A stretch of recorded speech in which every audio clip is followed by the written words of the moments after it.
শুকনো মৌসুমে যেন নালায় পরিণত হয়েছে তিস্তা নদী। এতে দুর্ভোগের শেষ নেই উত্তরের জনপদের মানুষের। সেচের অভাবে ব্যাহত হচ্ছে চাষাবাদ, জেলের জালে ধরা পড়ছে না মাছও। বিশেষজ্ঞরা বলছেন নাব্যতা ফেরাতে তিস্তা চুক্তি বাস্তবায়নের বিকল্প নেই। ফখরুল শাহিনের রিপোর্ট, আর ছবি তুলেছেন এম হাফিজুর রহমান। ওয়ালটন ফ্রিজ কিনে অনেকের মতো আপনিও হয়ে যেতে পারেন মিলেনিয়াল। সেরা পণ্যের সেরা অফার।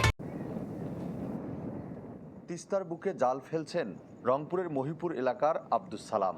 কয়েক ঘন্টার চেষ্টায় মাছও পেয়েছেন হাতে গোনা কয়েকটি। চাষলাম, মাছ বেঁচে খাচ্ছিলাম। এখন তো মাছ তো নাই, ওই যে চারটে মাছ ওই খাওয়াটা আন্দাজ হয়েছি।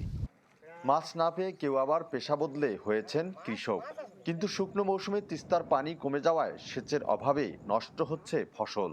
এমন করুণ অবস্থা তিস্তার দুই পারের মানুষের। দেখো বন্ধ, পানি এই তো নাই, শুকনো মৌসুম, মনে করেন নদী শুকিয়ে গেছে।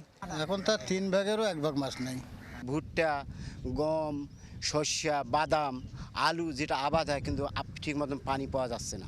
তিস্তা খনন হলে আমাদের অনেক জমি জমা বাইরে হবে, অনেক জমি জমা মানুষের আবাদি হবে।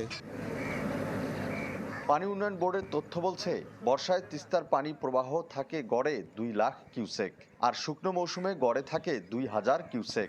কখনো কখনো তা নেমে আসে 500 কিউসেকে। বিশেষজ্ঞরা বলছেন, নাব্যতা ফেরাতে তিস্তা চুক্তি বাস্তবায়নের বিকল্প নেই।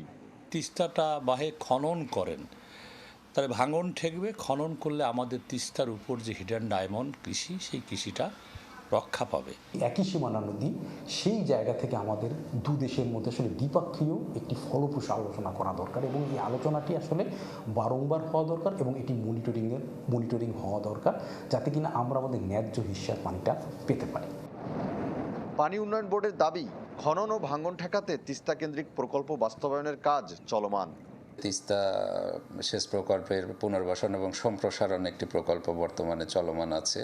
সেই প্রকল্পের আওতায় আমরা পুরাতন সেচখাল সংস্কার এবং বর্ধিতকরণের কাজ চলমান আছে।